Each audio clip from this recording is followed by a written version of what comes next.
Today on Nursing Matters, the hidden cost of staying in the wrong job. I'm Christina, and this is your daily dose. Let's get into it. Because I want to start with a question. How long have you been telling yourself, it's not that bad, I can handle it, I just need to get through this season? And maybe you've been saying that for months, maybe years. And on the outside, everything looks fine. You're showing up, you're doing your job, you're pushing through. But on the inside, something feels off, drained, disconnected. A version of you that doesn't quite feel like you anymore. And here's the part that matters. That feeling, it's not nothing, it's data. So today we're going to talk about the real cost of staying in a job that's wrong for you, and why ignoring it comes with a price most people don't see until much later.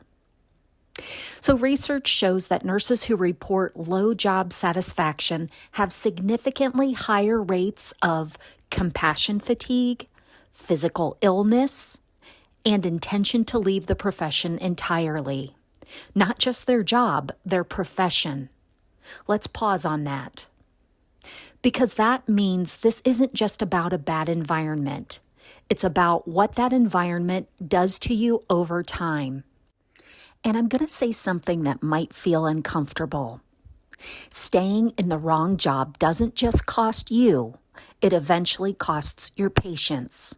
Because when you're running on empty, you're not able to show up in the way you want to. Not because you don't care, but because you've been depleted. And that's the part nurses don't like to admit, because this profession is built on caring, on giving, on pushing through. But there's a limit to what any human being can sustain without being replenished. And when that limit is crossed, something has to give. And too often, what gives is you. Don't miss what's coming next. Hit like and subscribe if this is helping you. And for more tools and opportunities to move your career forward, head on over to rnnet.org. That's rnnet.org. All right, let's get back into it. I've had this conversation with hundreds of nurses over my career, and I'll tell you what stays with me the most. It's not the nurses who leave bad situations, it's the nurses who stay. Not because things are good, but because they're afraid. They're afraid of the unknown, of starting over, losing stability, disappointing people, and making the wrong move. So they stay. And at first, it feels manageable. They tell themselves, I'll give it a little more time. Maybe it will get better. I just need to adjust. But over time, something starts to shift. They become more tired, more detached, more resigned. The things that used to matter start to feel heavier. And then one day they look up and realize they're not the same nurse they used to be. Not because they lost their skill, but because they lost their energy, their connection, and their sense of purpose. And that doesn't happen overnight. It happens slowly, one shift at a time, one compromise at a time, one I'll just deal with it at a time. And here's the part I want to say clearly. That's not resilience. That's erosion. And we've confused those two things for a long time in healthcare. We've praised endurance, even when it's costing people their well-being.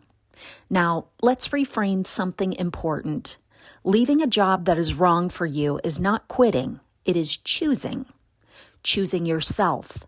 Choosing your well-being. Choosing the kind of nurse you want to continue being. Because when you stay too long in the wrong environment, you don't just stay in a job. You start to shrink. You start to adapt in ways that protect you in the short term, but cost you in the long term. And eventually, that cost becomes too high. Now, I'm not saying every hard job is the wrong job. Healthcare is hard. There are challenging seasons. There are difficult environments that can still be aligned. But there's a difference between this is hard but meaningful and this is draining me and there's no path forward. You feel that difference. And if you're honest with yourself, You already know which one you're in today. So here's the one thing I want you to do. If you're in a job that feels wrong for you, give yourself permission to look. That's it. You don't have to quit tomorrow. You don't need a 5-step plan. You don't need to have it all figured out. Just look. Open the door a crack. Here's what that might look like. Update your resume. Create a profile on one job board. Browse for 10 minutes. Reach out to one person in your network. Low pressure, no commitment, just awareness. Because something powerful happens when you realize you have options. You're not stuck. You're choosing to stay, and that's different.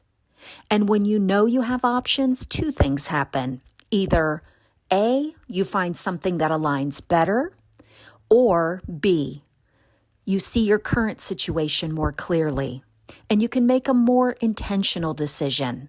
But either way, you move from feeling trapped to feeling in control, and that shift alone changes everything. So if you take nothing else from today, take this. Staying in the wrong job has a cost, and it's not always immediate, but it is real. It shows up in your energy, your health, your connection to the work you once loved. I'll even extend that. It goes to your family. You deserve better than that. Choosing yourself is not selfish. It is necessary. And it's what allows you to keep showing up as the kind of nurse that you want to be. This is Nursing Matters, and this is the conversation that gives you permission to take your next step. If this resonated with you, send it to a nurse who might be feeling stuck right now, because sometimes all it takes is a small shift in perspective. I'm Christina, and I'll see you tomorrow. Thank you for listening to this week's episode of Nursing Matters Daily Dose. Are you interested in more career resources? Then hop on over to the RN Network at rnnet.org. Also, while you're at it, hit that like and subscribe button and share this episode with one nurse who really needs to hear it. Thanks so much, and we'll see you next time.